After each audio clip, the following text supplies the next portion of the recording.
Narrative set करतायत ही सगळ्यात पहिली घडामोड होती आजची। आता दुसऱ्या घडामोडीकडे वळूयात। बारामतीतल्या पोटनिवडणुकीत सुनेत्रा पवार यांच्या प्रचारासाठी महायुतीच्या वतीनं आज सांगता सभा आयोजित करण्यात आली होती। या सभेत शरद पवारांच्या राष्ट्रवादी काँग्रेसच्या खासदार सुप्रिया सुळे यांचा प्रवेश आणि त्यांचा विजेसारखा वावर लक्षवेधी ठरला।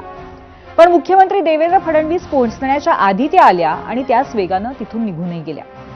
पण लोकसभा निवडणुकीत एकमेकींविरोधात लढलेल्या नणंद भाऊजाईच्या नात्यातली आपुलकी आणि पवार कुटुंबातला जिव्हाळा या सभेच्या निमित्तानं पुन्हा अनुभवायला मिळाला। अजितदादांचे धाकटे चिरंजीव जय पवार आणि पवार कुटुंबियांचे निकटवर्तीय किरण गुजर हे सुप्रिया सुळेंना व्यासपीठावर घेऊन आले। त्यावेळी सुप्रियाताईंच्या देहबोलीत कमालीचा आत्मविश्वास आणि प्रचंड वेग जाणवत होता। ही प्रचारसभा राजकीयदृष्ट्या प्रतिस्पर्धी महायुतीची असली तरी हा इलाका आपल्या बारामतीचा आहे आणि आपल्या समोर हजारोंच्या संख्येने बारामतीकर बसलेत याचं भान त्यांनी कायम मनाशी घट्ट धरून ठेवलं होतं। सुप्रिया सुळे आल्या त्यावेळी व्यासपीठावरती छगन भुजबळांचं भाषण सुरू होतं, पण साऱ्यांच्या नजरा त्यांच्या दिशेने वळलेल्या होत्या। उपस्थितांनी टाळ्यांच्या गजरात त्यांचं स्वागत केलं।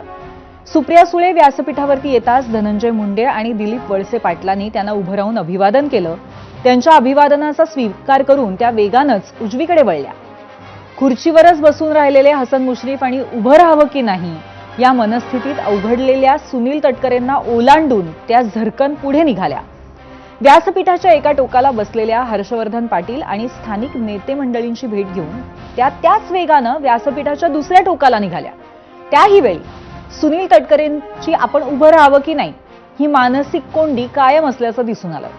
सुप्रिया सुळेही त्यांच्या दिशेनं पाहत नव्हत्या, त्यामुळे सुनील तटकरेंचा अवघडलेपण अधिकच जाणवलं। अखेर सुप्रियाताई व्यासपीठाच्या दुसऱ्या टोकाला गाठीभेटी घेऊन वळल्या। त्यावेळी दिलीप वळसे पाटील, हसन मुश्रीफ आणि सुनील तटकरे यांनी उभं राहून त्यांना नमस्कार केला आणि सुप्रिया सुळेंनी त्यांच्याशी आपुलकीनं संवाद साधला।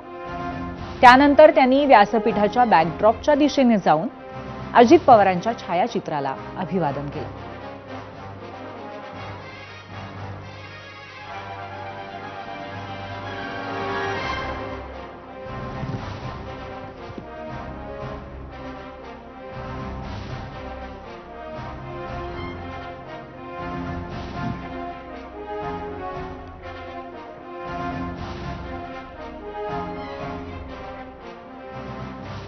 आणि आता थेट जाऊयात भाजपच्या जनआक्रोश संमेलनामध्ये मुख्यमंत्री